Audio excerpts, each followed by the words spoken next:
lag. So yeah, I definitely have a lot of work ahead of me, because I'm just digging out stone after stone after stone after stone, and it's tedious, but the effects are well worth it.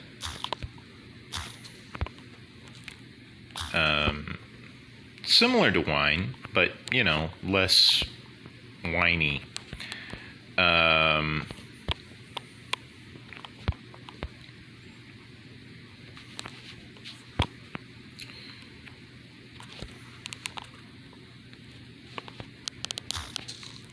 And yes, that was partially a pun.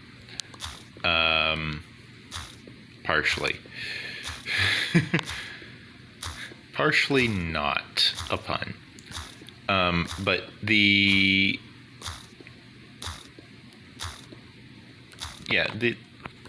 Euclidean method is nice.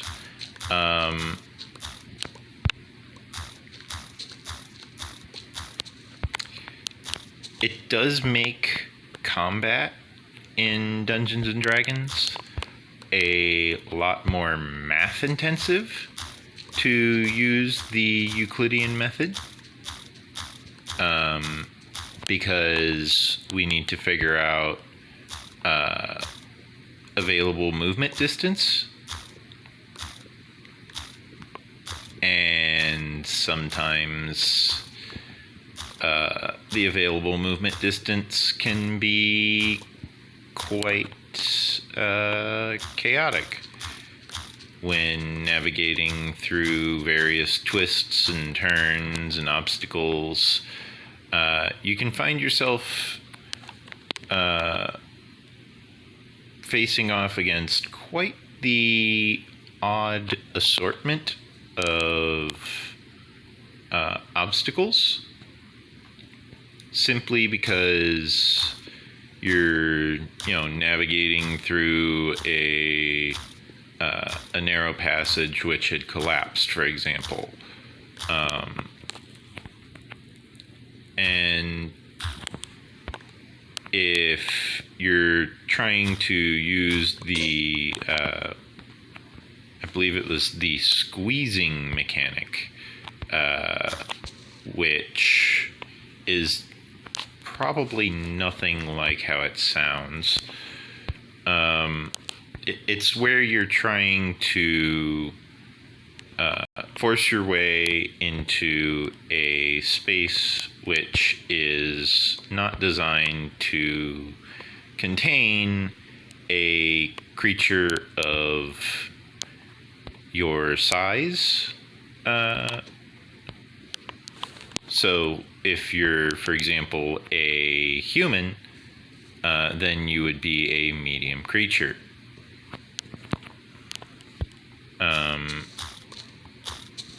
If you were an elf, you'd still be a medium creature.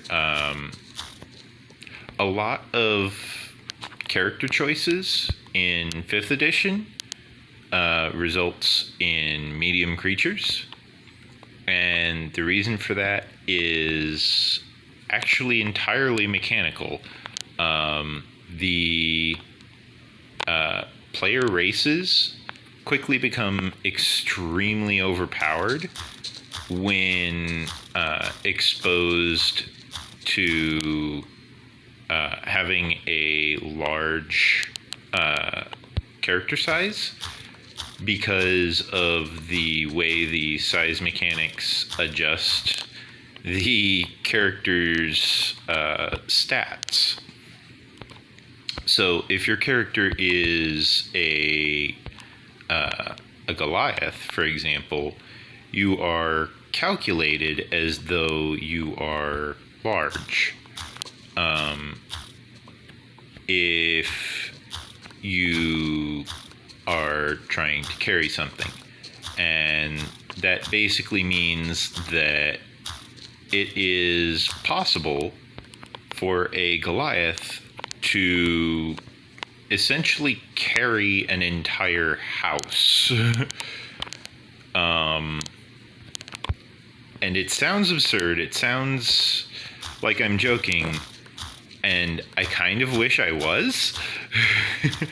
But no, like you can legitimately, as a Goliath, it is entirely possible for a Goliath character to just carry their party members sometimes, depending on what their party consists of. For example, if it's a bunch of mages, they're probably going to be fairly lightweight. So they're probably going to be decently easy to carry around. Simply because they just don't weigh much. However, if it is, for example, a paladin, like if it's a paladin, maybe. If it's multiple paladin, no, you're not gonna be carrying them around. Like you could, but you'd need like a wizard as your fourth companion, or just not have a fourth companion, because the amount of encumbrance of just two paladins,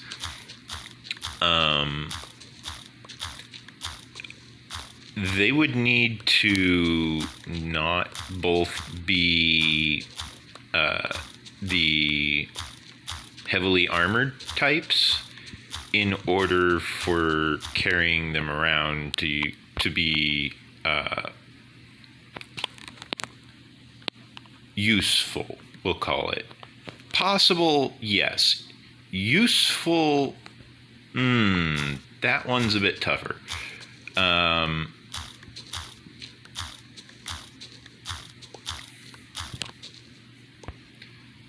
So there's a lot of content in Dungeons and Dragons, which a lot of people don't really enjoy the existence of, amongst other things. And that's understandable, as long as people realize that a lot of the content in Dungeons and Dragons is also actually fan-made. A lot of the magic spells in Dungeons and Dragons were originally created by just fans of the game. They liked the game, and so they were like, "Hey, I got this spell I wanna cast." And it's like, okay, what's the spell? And they just described their spell and how it would be cast and all this, and they made it fit within the rules of the game, and that's great and all. However, they probably forgot to take into account that Gary Gygax and his friends were actually extremely accomplished in their studies, and as a result, they had actually mapped out biological reasons for a lot of the creature interactions. For example, the flail snail is the source of glass in the Forgotten Realms. And they mapped out the way that it's made. They mapped out like the breeding based on actual snails. Like they were really smart with what they did. It was very clever, and for whatever shortcomings anyone may think they have, I gotta give them credit where credit is due, because they made quality content. Like, they put a lot of thinking into how everything operates. And not everyone does that these days, and I think more people should. I would, of course. So yeah.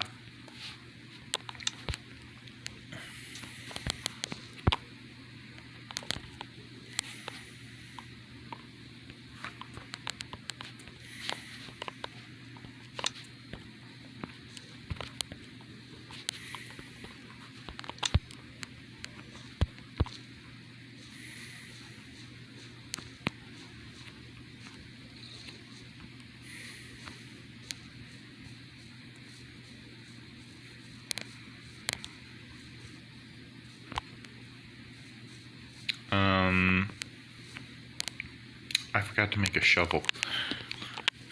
I went over there to use the crafting table and make a shovel, and I got entirely distracted putting away everything. But yeah, like, people just don't appreciate it anymore, you know? Like, yeah, the game's easier to play, but people don't appreciate the quality of what the game actually stood for. And still does, sometimes. Sometimes. Oh, not a pickaxe, I need a shovel. A lot of shovels. I'm gonna need so many shovels.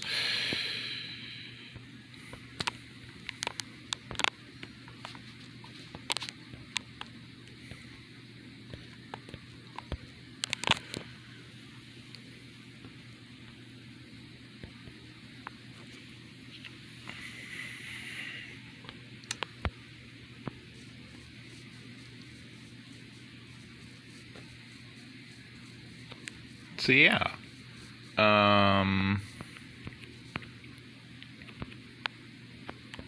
like, some people, they, you know, they don't like how there are game masters out there who just let players do their adult thing and, well, have R-rated games. That is a thing that happens. And as long as your group and especially the GM and the player both are okay with it, but definitely as long as the group is okay with it, like, as long as all parties involved are fine with the matter, then that would be okay. However, the issue arises when someone is not okay with it. When someone's not okay with it, well, you have a problem, obviously.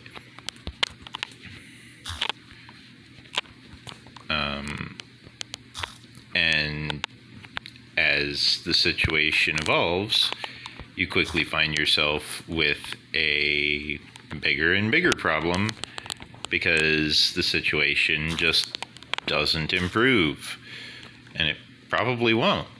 And that's simply because it's just not okay with one of the members of the group, and as a result, the topic should just be changed, because if someone's not okay with it, there's probably a reason, and if there's a reason, they may or may not want to talk about it. If they don't want to talk about it, then fine. You know, it's perfectly fine to not want to talk about a troubling topic.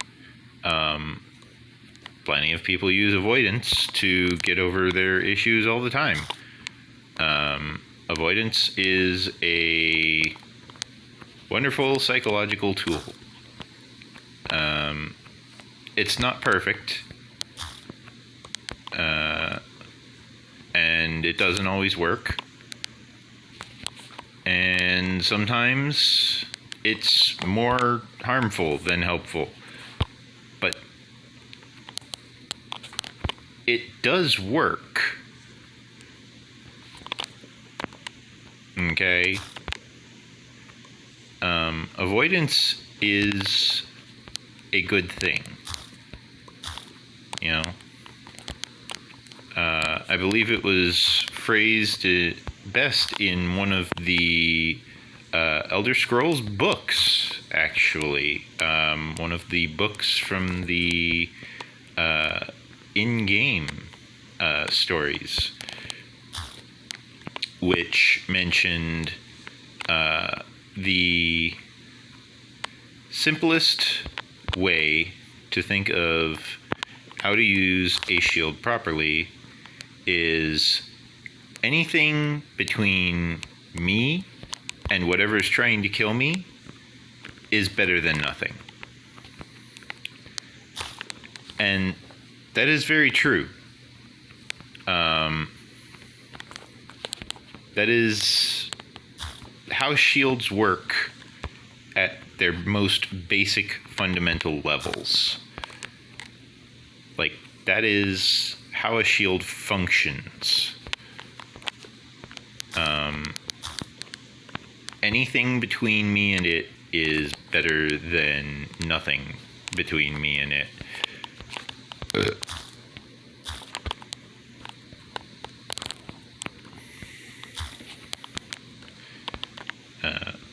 While I'm in this trench, I might as well actually organize these torches so that they're not just this mess.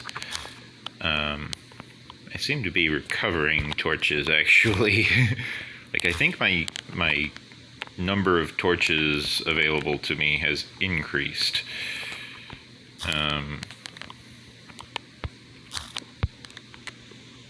Which is convenient, but awkward.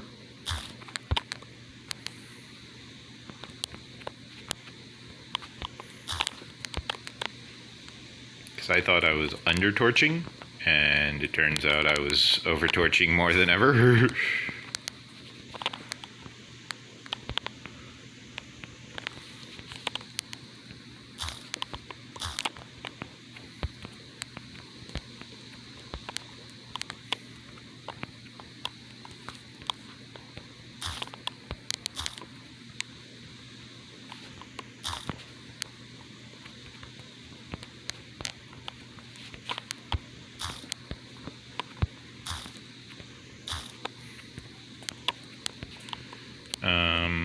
So yeah, like, a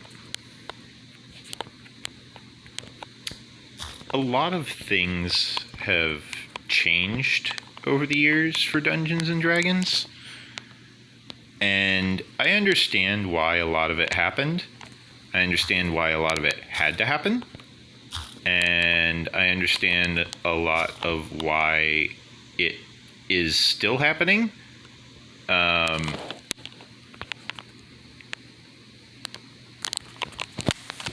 For example, the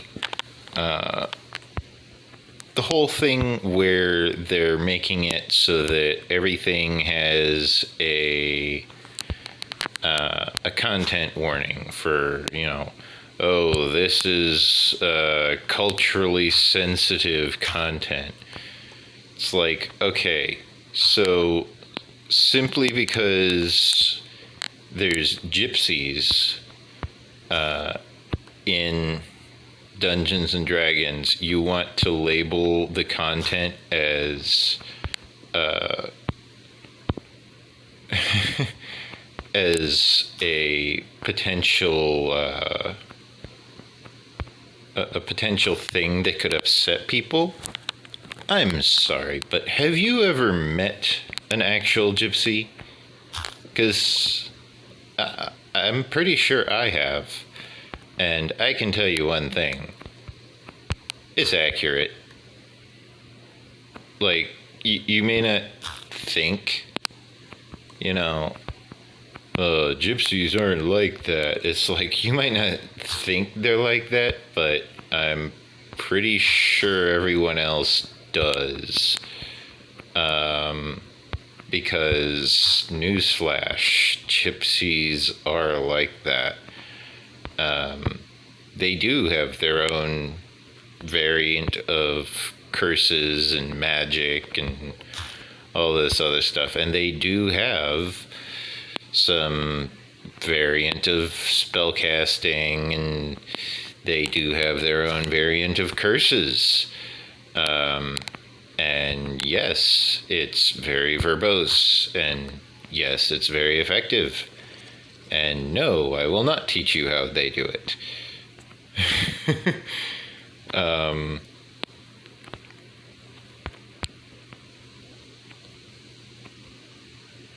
And no, I will not say how I know how to do it. Because that's not the gypsy way. Another way of phrasing it is a magician never reveals their secrets. So, you know, whichever way you want to interpret it, I'm still not telling you how they do what they do.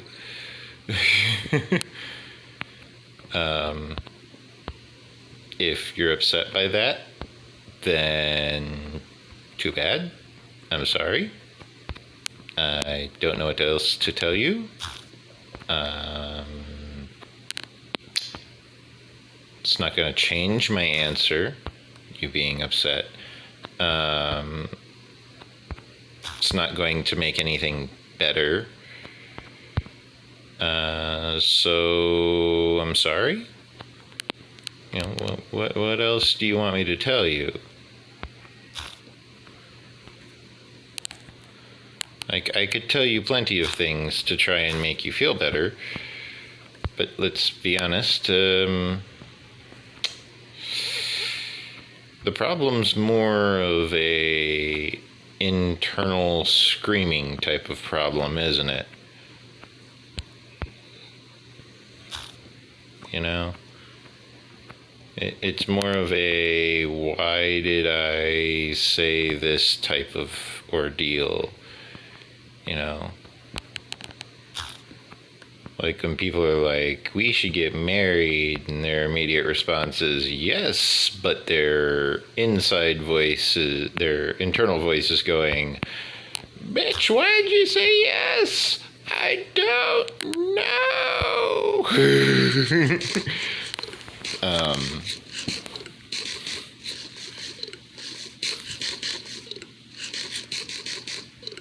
Yeah, I've only spent one torch. No, I think I spent more than one. But I have not spent many torches lighting up this little ravine. This is actually a very effective method of lighting the place. Despite what shortcomings it may have vertically.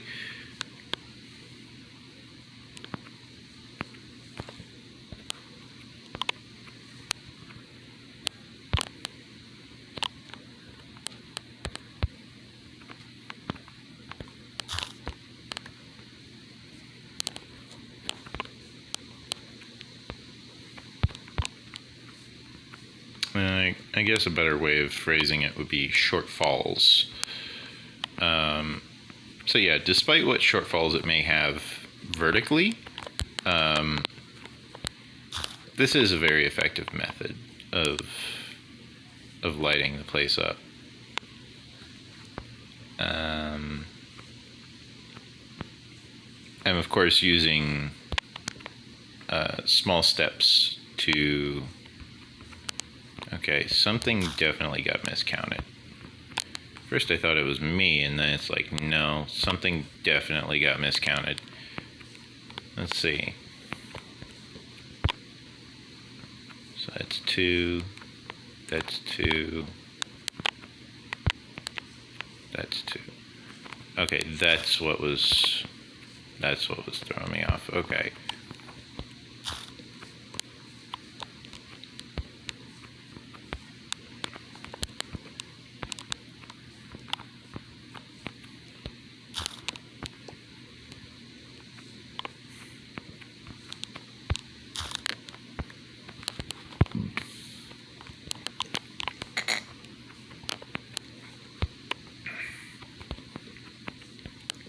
So yeah, the Romani culture is,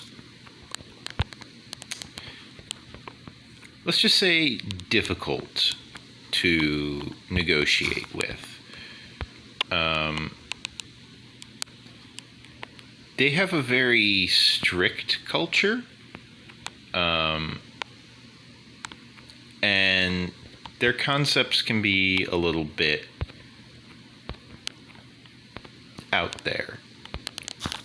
However, they're good people. They're just weird. And that's coming from me. I'm a weird person.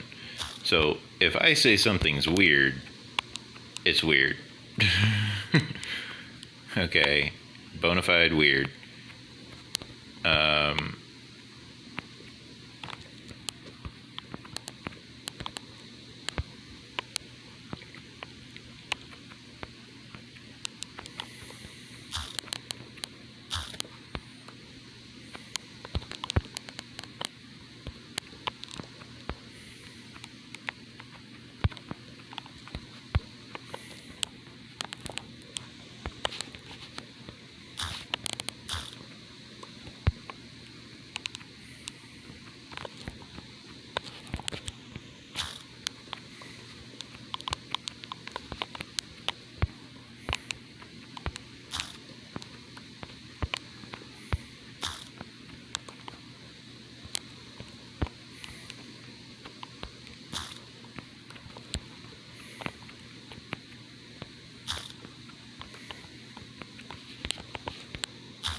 Okay.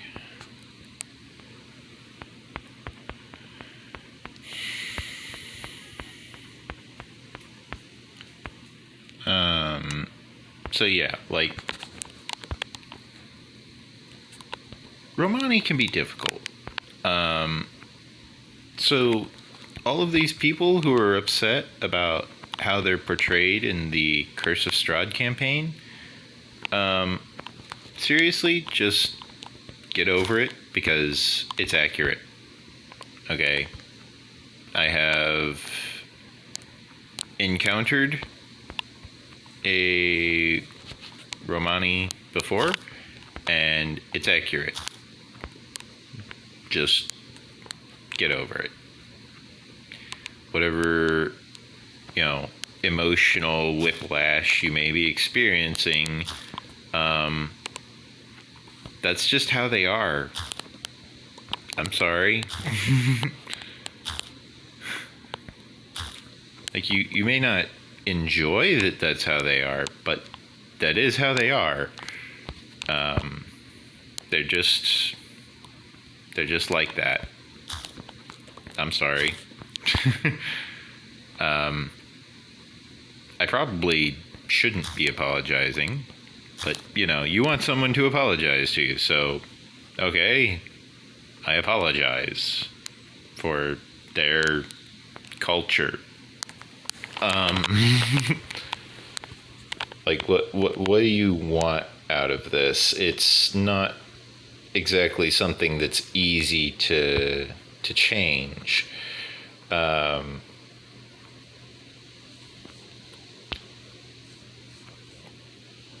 Like, they have an entire culture that's like this, and people expect that to change for some reason. And it's like, why do you expect this to ever change? What makes you think these people ever want this to change? Like, they use this to their advantage. You think it's offensive. No, they embrace it. Like, this is how these people are. They're like, oh yeah, that's totally you. It's like, what do you mean? Oh yeah, he's done that to you before. It's like, he's cursed me before. Yeah, he cursed you just the other week. Really? Yeah. Remember when this happened and this happened and this happened? Yeah, how'd you know about that? Because I caused them. Wait, you caused them? How? Well, through the curse, of course. It's like, wait, you expect me to believe this? Yeah. And, long story short, yeah. Like, seriously, it works. It sounds weird, but yeah, what they do works.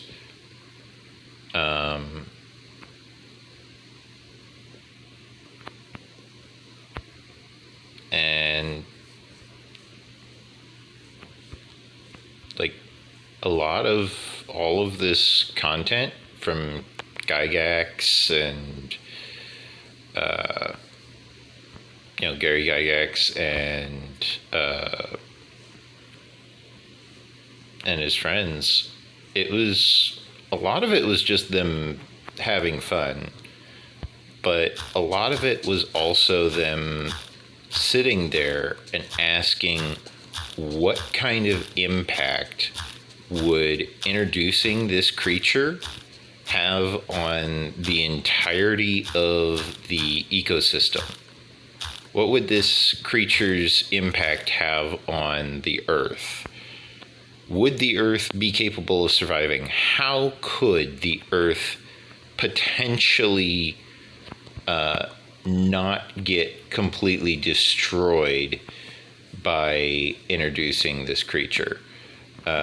Because you have to keep in mind, they introduced dinosaurs in Dungeons and Dragons, and they had to figure out a way to have dinosaurs exist without having dinosaurs entirely destroy everything. Because dinosaurs have a tendency to entirely destroy everything, in case you hadn't noticed. And if you don't take that into account, then you're going to have a very, very short discussion about what your next character is going to be, because within a few short sessions, you're probably going to have your character die. That's just a given, really.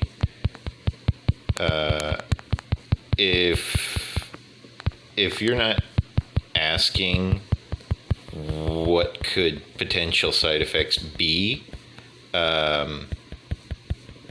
then you're not really thinking this very well through, probably. Which, of course, means your character is probably very, very close to being next on the chopping block.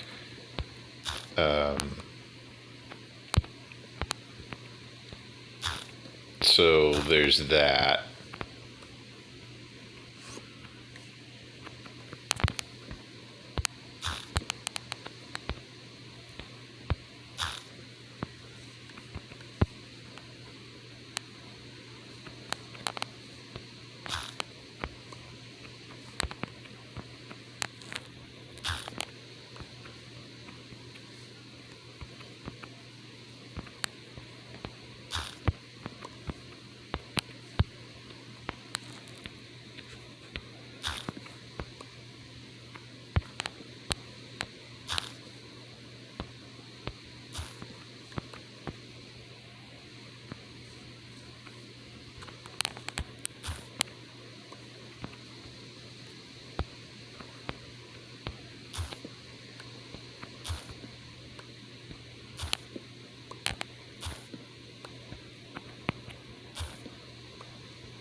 How long have I been recording? Oh my.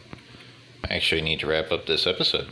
So don't forget to like, comment, subscribe, share the video with your friends. I have a Patreon page if you wish to support me monetarily. I do accept donations, and I probably accept requests. And do be sure to, of course, check out my About page on my YouTube. Don't forget to subscribe, hit the notification bell, all that usual stuff. Like the video. It really helps out with the YouTube algorithms.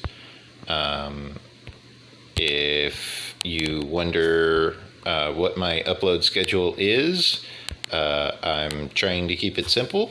I'm uploading the currently my upload schedule is I am uploading the raw video footage in the morning at 9, and then I upload the next episode, which is the second hour, at noon, and then I upload the compressed pair of videos, which have been stitched together and double sped, at 9, or no, not 9. I think it would be 3.